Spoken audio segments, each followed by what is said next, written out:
මණික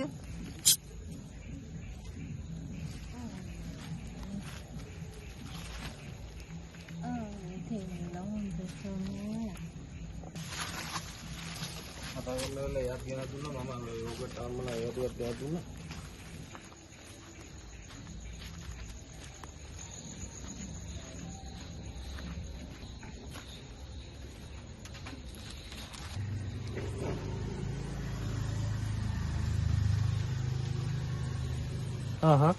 කතා කරලා වෙලා එයා ඇහුවා